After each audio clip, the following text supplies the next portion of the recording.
Hi, my name is Edie Millett. I'm the owner of Millett Consulting Solutions, where I support cash application, billing, and collection specialists to increase their skills by supplementing their process training. My supplemental training increases morale, increases retention, and improves productivity both for individuals and teams. Today, I just wanted to talk to you a little bit about your morning or your daily process. I wrote down a few notes here, and I just want to ask you, what do you do when you start work for the day? Do you come in and you're ready and you're energized and you are focused on what you need to do today? Do you know what your tasks are going to be? Some of us do. Some of us don't. Some of us just take each day as it comes. Some of us have a plan for that day because we know that it's a certain day of the month, that it is the end of the month. So I know I have to get all of this cash applied. These receipts need to all be applied. If it is the middle of the month, maybe you're in invoicing and you can start looking at customers and what they need to be, what they need to have invoiced. Are they on a schedule, or is this a new contract? Or, have they finished a job? Is this time and materials invoicing?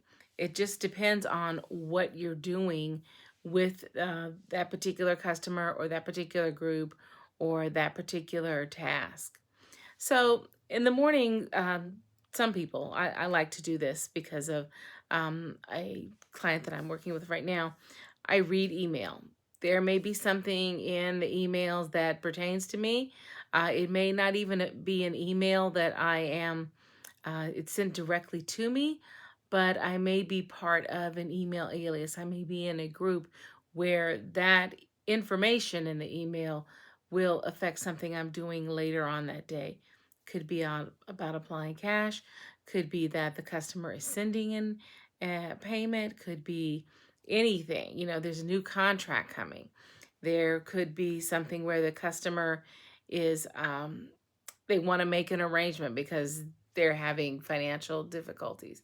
Who knows? But there can be something in an email, even though it's not sent directly to me. Do you listen to messages? Right now, I really don't get voicemail messages, but I do get text messages. I get them in Microsoft Teams, and I know a lot of people are using that now. Also, do you get them in Slack or do you get them in Google Chat? There are still companies that use that, and they're great tools. I love them because then you can just go back and easily read what was being said. And again, was this a group that the message was sent to, or is this individually sent to you? It's wonderful. I really like using Teams, and you can also send files. You can do the same thing in Slack. Another thing that I do in the morning is I pull in aging. I want to see everything. We know what's outstanding. I might have to do research later on. So I just like to have it handy. Everything does not come on an email or if I'm applying cash, it's not always visible in the remittance information. Sometimes you'll get just one invoice and you find out, oh, wait a minute, I still have money that's unapplied and it needs to go somewhere. Let me see if there's something else outstanding. Let me read all of the information in the description for the wire or for the ACH or even on the check itself. You get a copy of the check. You want to make sure that you're looking at it correctly. The other thing, maybe you pull statements.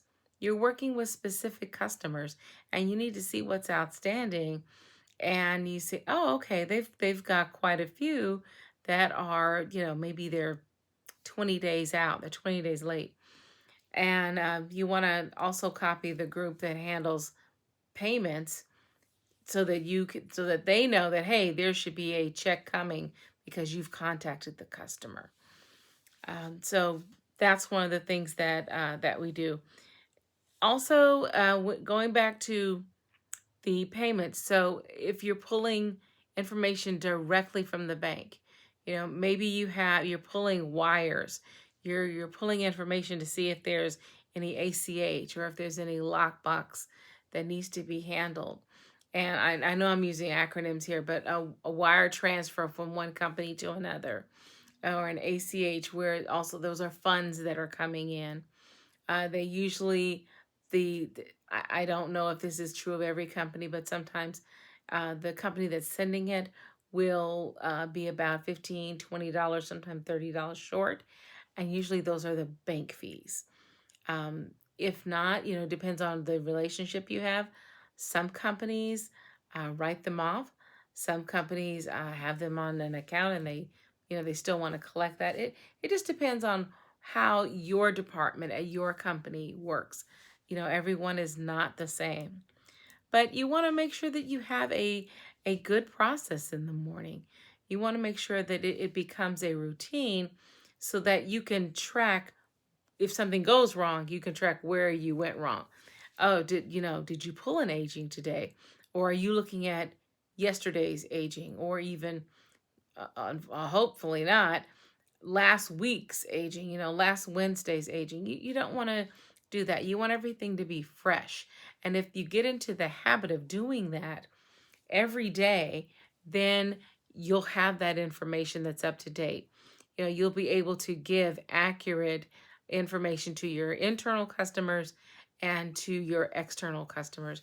And that is just so important, especially working in accounting and accounts receivable and accounts payable, just anything around numbers and money. You want to make sure that you have the most up-to-date information. So I'm not going to keep you long. I just wanted to come on for a little bit and just talk about your morning process. What you do in the morning that can really make a difference for the rest of your day. Aside from the cup of coffee or the cup of tea, or if you have a croissant or a bagel or whatever it is, energy bar. But when you're working, what is your process, and what's your procedure? What are you doing to make sure that each day you're doing exactly what needs to be done? Make sure you incorporate all those things in your day, whatever they are, and that you do them methodically so that you can easily find if something went wrong, or if you did something that you made a mistake, and you can correct it. And that's the important thing, that you can correct it. So I'm going to sign off now. Again, my name is Edie Millett. I am the owner of Millett Consulting Solutions. Check me out on Facebook at Millett Consulting, or on Instagram, and soon on YouTube. Have a beautiful day, and I will talk to you soon. Bye-bye.